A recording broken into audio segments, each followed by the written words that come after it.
Extra naturel, comme chaque lundi, va parler avec Damien Lafont du dossier de la semaine, de la publication qui est mise en ligne le lundi sur Terra Cultura.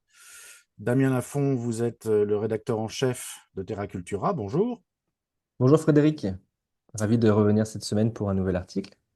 Alors cette semaine, vous nous emmenez dans le nord, le froid, mais c'est pour un spectacle merveilleux. Vous avez décidé de nous parler des aurores boréales. Et j'ai beaucoup apprécié. C'est toujours merveilleux de regarder les aurores boréales. Euh, je vais commencer par la fin, si vous voulez bien. J'ai bien aimé cette citation dans votre texte, qui conclut votre texte.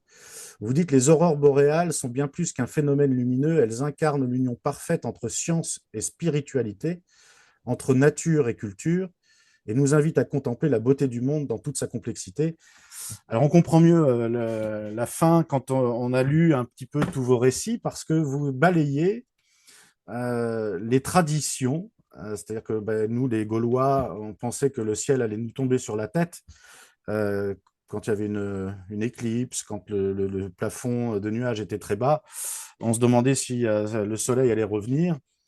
Et dans toutes ces cultures, au-delà du cercle polaire, eh bien, ces aurores boréales qui ne sont pas présentes toute l'année sont des grosses intrigues et elles ont de quoi intriguer les populations. Alors, il y a de merveilleuses photos, je vais les partager quand vous allez prendre la parole. Euh, mais vous avez décidé de balayer tout ça. Vous avez séjourné en Islande et vous nous offrez déjà des photos et après quelques récits. Comment ça s'est passé vous êtes, parlez-nous des périodes à laquelle il faut aller là-bas pour voir ces aurores boréales. Alors oui, il y a des périodes. Alors on parle déjà d'aurore boréale quand ça concerne l'hémisphère nord, c'est celle qu'on connaît le plus, parce que c'est celles qui sont partagées le plus facilement, avec donc toutes les parties qui sont à la limite du cercle arctique. L'Islande par exemple, la Norvège, la Finlande, ça peut être aussi dans le nord du Canada, etc. Tout ce qui concerne l'hémisphère sud, on va appeler ça des aurores australes. Donc nous, on a concerné l'article voilà, sur les aurores boréales. Et il y a des saisons, effectivement, parce que en fonction de ces saisons-là, il ne fait pas nuit tout le temps. Donc en Islande, par exemple, si vous allez en Islande au mois de juillet, forcément, il fait jour eh bien, toute la journée et on n'aura pas de nuit, et ce qui va être une contrainte pour l'observation. Donc à partir du mois de septembre, mi-septembre, quand les journées commencent à tomber, que le ciel est bien noir, il n'y a pas de nuages, eh bien, on va pouvoir commencer à observer ce phénomène. Et c'est à peu près du mois de septembre jusqu'au mois de mars, avril, parfois jusqu'au mois de mai. Donc, il y a quand même une grosse période. Mais on va dire que la période, elle est en ce moment-là, c'est vraiment le début de saison avec les premiers les éclats d'aurore boréale dans le ciel. Alors, on va revenir sur ces traditions qui m'ont beaucoup intéressé. Euh, Comment c'est interprété dans le monde ces phénomènes? C'est une intrigue, donc ça on fait appel à quoi? Aux dieux, aux Là, il faut se légendes. remettre, ouais, voilà. Ça parle de guerriers, ça parle de renards. Ça va Si on dépendre commence d'endroit, ouais. si on commande par l'Islande, pardon. Si on Parce commande que par l'Islande, par exemple, qu'est-ce qu'ils en disent les Islandais? Et déjà, il faut se mettre à la place des gens qui, des années auparavant, des milliers d'années auparavant, euh, n'avaient pas de preuves scientifiques, et puis se retrouver la nuit à voir ça, pouvait être un peu surpris, ça pouvait amener à croire des choses. Et certaines populations, donc comme les Islandais, eux, ont remis ça sur le fait que ce soit aussi de la magie, que ce soit aussi avec les guerriers. On reste quand même dans des endroits où il y a eu des batailles, beaucoup de guerres, etc. Donc, chez les cultures, on va dire, plus du Nord, ça va être vraiment confronté à ce qui est un petit peu au sens guerrier, voilà, oui. Donc, si on lit votre article, ce sont les âmes des guerriers qui s'envolent, Qui s'envoleraient qui vers le ciel. repartent, hein, c'est ça? Ouais, ouais, ouais. Il y a la tradition inuite, donc en Alaska. Qu'est-ce qu'ils en disent, eux? Bah, pour eux, en fait, les Inuits, ce serait quelque chose qui serait plus un ballet dansant dans le ciel. Ils ont peut-être ce côté un peu plus poétique qui voyait comme une tête de morse, comme un ballon qui jouait, qui dansait dans le ciel. Donc on a ce côté un peu euh, on va dire, plus cool, quoi, plus posé. Euh, Eux, ils ont été plus confrontés que certains pays comme l'Islande. Ils ont beaucoup plus d'aurores boréales parce qu'en Islande, il n'y en a pas non plus partout. C'est vraiment une certaine région de l'Islande. Ça passe pas dans d'autres régions. Donc, eux, ils ont aussi pas la même lumière. Faut savoir qu'en fonction de la saison, de la période, de l'altitude, il n'y a pas la même luminosité dans le ciel et il n'y a pas aussi la même interprétation. En Islande, on va avoir des aurores boréales peut-être un peu plus vertes, violettes. Quand on remonte un petit peu, on va avoir des explosions de lumière, rouge, orange, rose aussi. Donc, c'est pas du tout la même chose. Et eux, ils n'ont pas la même vision que d'autres parties enfin, du territoire arctique. Et chez les Vikings, ce sont des guerriers, les Vikings. Vikings, oui, c'est bon, ils sont connus pour avoir fait beaucoup de batailles, beaucoup de guerres. Donc, eux, c'est en lien avec les dieux et les guerriers, quoi, hein. Voilà. Et chez les Samis, Non, donc les Samis, c'est les Laponie. indigènes de la Laponie, ouais. Eux, c'est des esprits bienveillants. Moi, ça m'intéresse ce côté-là parce que moi qui vis une partie de l'année à Bali, il y a aussi ce côté esprit et représentation aussi d'une statue ou d'un dragon, par exemple, qui peut ressembler à un dragon, mais qui est aussi ici pour protéger les bons et les mauvais esprits. Et il y a le côté aussi bienveillant. Donc, ça peut être une croyance positive. Mais ça peut être aussi euh, comme une croyance liée à un trop de. Ça peut être tout l'inverse aussi avec un surplus de colère ou quelque chose qui peut aussi leur tomber sur la tête, quoi. Donc, Hmm. il y a ce côté un peu aussi comme peut-être les Incas avec le soleil, quoi. C'est un peu le dieu qui va gérer la journée, les saisons, bah ouais, avec le terme de saisonnalité, quoi. Voilà, c'est ça. C'est ce que vous expliquez dans l'article, c'est qu'il y a un côté admiratif où on le contemple et c'est quelque chose de positif. Mais dans la tradition, interdiction de jurer ou de le pointer du doigt de peur de Exactement. s'attirer de Du mauvais céleste esprits. et du divin, quoi. Voilà, on est entre les deux. Mais ce Et qui est intéressant maintenant, c'est qu'on est quand même tous, je pense, intéressés par ce phénomène et je pense qu'il y a beaucoup de gens qui veulent l'observer et ça a vraiment fasciné le monde, ça fascine le monde entier. Une image d'aurore boréale, je pense que c'est quelque chose qui tout de suite nous éblouit et j'imagine les gens à l'époque qui n'ont pas eu de preuves scientifiques, qui n'ont pas encore compris le phénomène, qui pouvaient vraiment être surpris de ça et se dire, mais qu'est-ce qui va nous arriver, quoi? C'est ouais, c'est- c'est quoi c'est- ce phénomène? c'est Qu'est-ce qui se exactement ça. passe? Ça nous échappe. Et on va terminer par la dernière, alors, c'est celle que j'ai trouvée la plus poétique. Ce sont les Finlandais. Oui, en Finlande, les aurores boréales, c'est le Revontulet. Ça veut dire la queue du renard, le feu de renard, qui est imagé en fait comme le Firefox, cette queue de renard qui danse dans le ciel. Il faut voir les aurores boréales, quand on regarde les images, elles forment plusieurs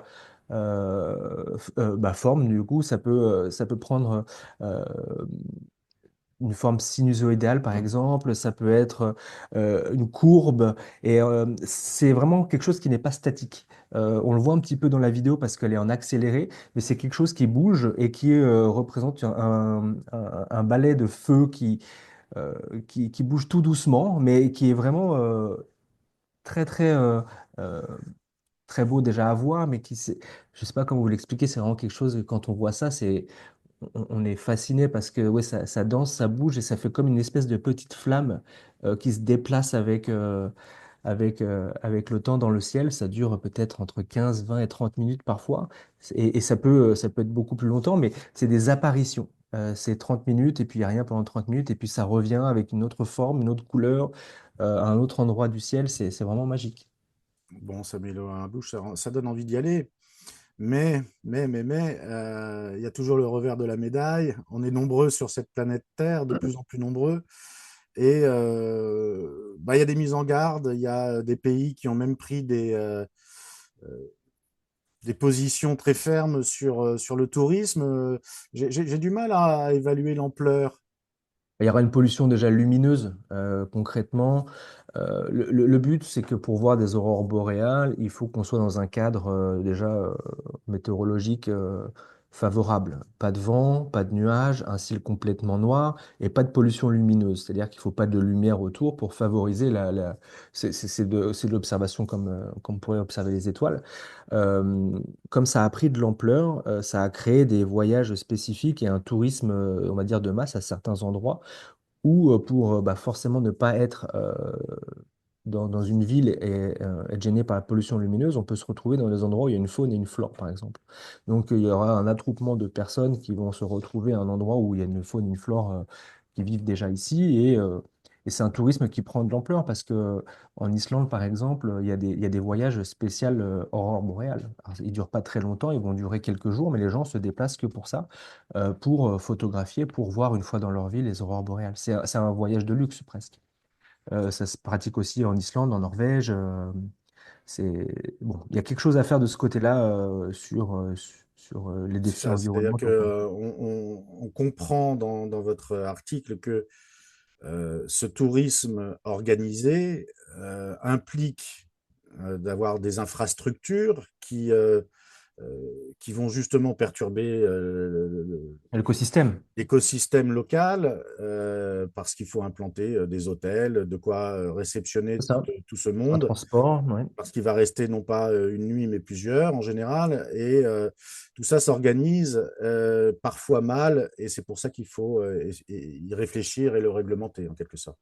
Il faut vraiment ouais, le réglementer. En fait, ce qui est un petit peu, on va dire, triste dans cette pratique-là, c'est que déjà, ça enlève un petit peu la magie du spectacle. C'est-à-dire que euh, dans mon expérience personnelle, moi, quand j'ai vu des aurores boréales, c'est vraiment, on va dire, un coup de chance, mais parce que aussi la curiosité de se dire, bon, allez, il est 21 heures, je vais regarder au ciel, ça a l'air dégagé, et puis rien, et puis revenir une demi-heure après, et hop, la magie opère, 30 minutes, on se dit, waouh, c'est génial, c'est un plus, quoi. De se déplacer pour ça, dans des endroits où concrètement, en plein hiver, au mois de, je sais pas, je vais dire au mois de décembre, en Finlande, à des endroits où il n'y a personne, il fait nuit toute la journée presque, mis à part voir des aurores boréales, il n'y aura pas non plus 50 000 activités à faire. C'est vraiment du tourisme qui est fait pour ça, quoi. Je sais qu'en Islande, au départ de Reykjavik, la capitale, il y a des départs en bateau qui font des mini-croisières à partir de 20h30. Et bon, c'est pas des petits bateaux, hein, c'est des bateaux où il y a quand même un peu de monde dessus, je pense 200 personnes, qui partent en mer pour 2 heures de bateau, juste pour voir une aurore boréale de la mer, quoi. Donc, faut s'imaginer ça tous les jours, toutes les compagnies qui le pratiquent. euh, c'est, c'est, c'est quand même quelque chose d'important pour voir des aurores boréales. Alors bientôt, on n'aura peut-être plus besoin de se déplacer, Ah bah, en ce moment, on n'a plus besoin, effectivement. puisque depuis quelques semaines, là, notre soleil est très actif. Il nous envoie assez régulièrement des tempêtes solaires. Et puis, à ma grande surprise, j'ai vu qu'elles étaient toutes plus conséquentes les unes que les autres. Ben, cette semaine, par exemple, enfin, ou la semaine dernière, puisqu'on est lundi, pareil, on a eu une alerte nous avertissant et on est à la mi-octobre. Et en France, et le mois dernier aussi, il y en a eu. On peut commencer à voir quelques aurores boréales. Alors, j'ai vu des photos. Alors, elles ne sont pas sur votre site, mais on les trouve un petit peu partout sur Internet. On a des aurores boréales qui sont plutôt roses. Ouais, Euh, rose, orangé. oui, c'est ça. Donc, bon, bah, si vous avez la chance, parce que moi, j'ai essayé. Moi, je suis au milieu de la France. Alors, si j'ai bien compris, ça s'arrêtait au pays de la Loire, au-dessus de la Loire, en tous les cas. Je crois qu'il y en a dans le sud qui en ont vu. Moi, j'ai essayé, mais alors, avec le vent du sud-est, je vous garantis qu'il n'y avait rien du tout. Mais moi, j'ai vu Voilà. des images, on en a vu en pagaille, hein, des images sur Internet, hein. Voilà. Et puis Et moi, 2 jours j'ai de pas haute eu. intensité. Je les guette peut-être un jour parce que il faut aussi que les conditions météo soient réunies, qu'il n'y ait pas de nuages forcément, hein, et qu'on ait, comme vous le disiez tout à l'heure, qu'on évite la pollution lumineuse. Et c'est pas toujours le cas là où on se trouve.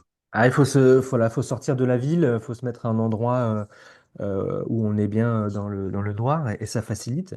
Mais je vous ai partagé dans le site internet ce petit lien aurora-maniac.com qui donne une petite idée de ce que représente en fait la chasse aux aurores boréales. Ça donne à peu près à 30 minutes en temps réel.